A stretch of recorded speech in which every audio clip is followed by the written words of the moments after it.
A e kemi zemrën e pastër? A mjafton kjo pa agjërim? Sa herë që vjen Ramazani, dëgjohet një shprehje e njohur. Unë kam zemrën e pastër, rëndësi ka zemra, Zoti e di që unë jam i mirë.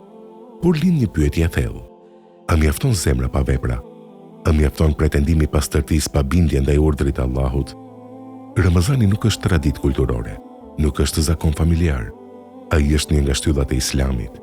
Profeti alayhis salam ka thënë: Islami është ndërtuar mbi 5 shtylla, dhe ndër to është dhe agjërimi i Ramazanit. Allahu e ka bërë obligim agjërimin në Kur'an duke thënë: O ju që besuat, agjërimi është bërë obligim për ju. Pra, ai që është i rritur, i shëndetshëm dhe i aftë, ka detyrim të agjërojë. A mjafton zemra e pastër? Islami nuk i ndan zemrën nga veprat. Nëse zemra është e pastër, ajo bindet. Nëse zemra është e sinqertë, ajo nënshtrohet. Dashuria ndaj Allahut provohet me bindje, jo vetëm me fjalë. Nëse një njeri thot, e dua Zotin, por refuzon urdhrin e tij pa arsye, a është kjo dashuri e plot? Zemra e pastër reflektohet në veprime. Namazi është veprim, agjërimi është veprim, zekati është veprim. Feja nuk është vetëm ndjenjë, është edhe bindje.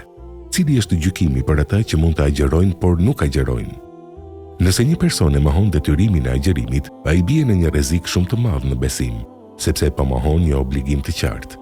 Nëse ai e pranon që është obligim, por nuk agjëron nga neglizhenca, dembelizmi apo pakujdesia, ai është në mëkat të madh. Ai ka kryer një gjuna të rëndë dhe duhet pendohet sinqerisht. Ramazani nuk është zgjedhje, është urdhër hyjnor. Çfarë shpërblimi humbin ata? Ata humbin 1. Faljen e mëkateve.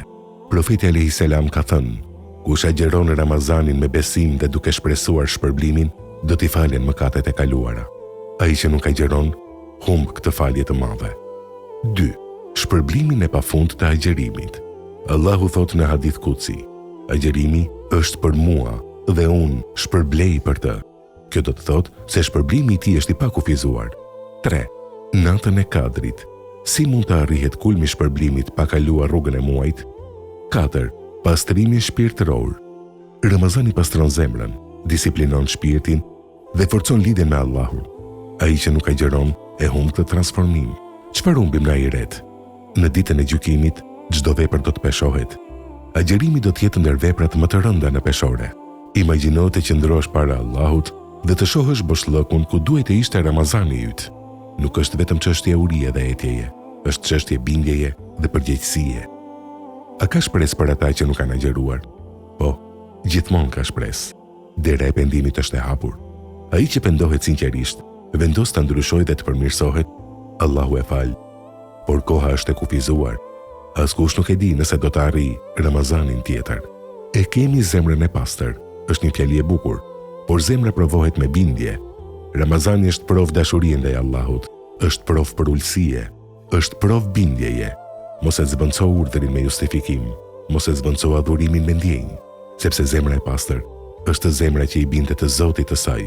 Nëse je i shëndetshëm dhe i aftë, mos e humb këtë mundësi. Ramazani është dhuratë, falja është shpërblim, xheneti është qëllim dhe rruga drejt tij kalon përmes bindjes, jo vetëm përmes fjalëve.